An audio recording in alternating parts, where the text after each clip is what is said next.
Hello, grade 12s, and welcome.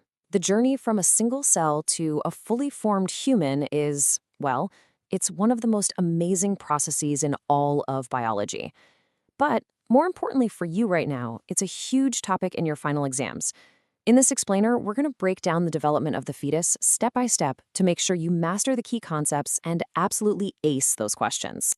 So here's our game plan. We'll start right at the beginning with the journey from a zygote to implantation. Then we'll look at the incredible life support system that gets built. After that, we are going to clear up once and for all the difference between an embryo and a fetus.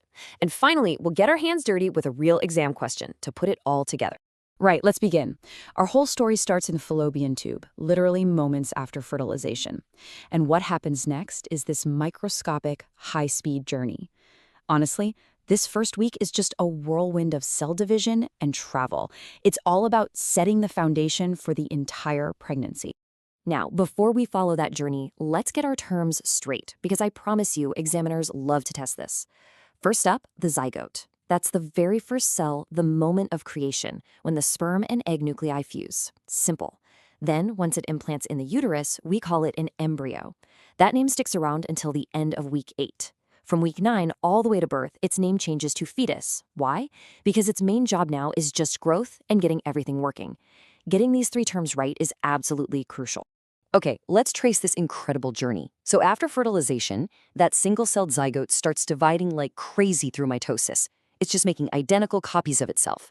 It goes from 1 cell to 2 to 4, then 8, and so on. By about day 3, it forms a solid little ball of cells called a morula. But it doesn't stop there. As it keeps dividing and traveling down the fallopian tube, a hollow space forms inside, turning it into what we call a blastocyst. And this blastocyst is the VIP.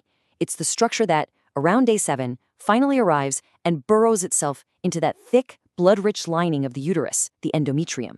And that's implantation. So, the blastocyst is safely implanted. Mission accomplished, right? Not even close. Now, an absolutely amazing life support system has to be built from scratch. This isn't just about the fetus itself. It's about all the structures needed to protect and nourish it for the next 9 months. And this life support system has 3 key players. You've got the amniotic sac, which is basically a fluid-filled bag that acts as a personal shock absorber and temperature controller. Then you have the placenta, which is the absolute powerhouse, the command center connecting mom and fetus. And finally, the umbilical cord. That's the lifeline, the physical cable that links everyone together. Okay, here is a pro tip, an exam hack that will save you so many marks. How do you remember which blood vessel in the umbilical cord does what? Just remember this simple rule. Veins go to the fetus's heart, arteries go away from the fetus's heart. So the one umbilical vein brings all the good stuff, oxygen, nutrients, to the fetus. The 2 umbilical arteries carry all the waste products away from the fetus. It's really that simple. All right, let's put the spotlight on the placenta because this organ is the real MVP. First, its main job is exchange. Nutrients and oxygen diffuse from the mother to the fetus. In the other direction, waste products like CO2 and urea diffuse from the fetus back to the mother's blood. The placenta also acts as a barrier, trying to stop some nasty things from getting through. It gives the fetus a head start by transferring the mother's antibodies, which provides passive immunity. Oh, and it's also a hormone factory, taking over progesterone production after about 12 weeks. But, and this is the most important point, the one you cannot forget, maternal and fetal blood never, ever mix. All this exchange happens through diffusion across a super thin membrane. Okay, let's switch gears and look at the timeline. We need to see how we get from that initial embryo into a fully formed fetus. Remember, the names change for a very specific reason, and you need to know why.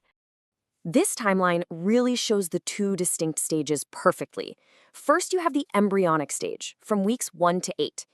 Think of this as the main construction phase. All the major organ systems, the brain, the heart, the limbs, they're all being formed. This makes it a really, really sensitive period.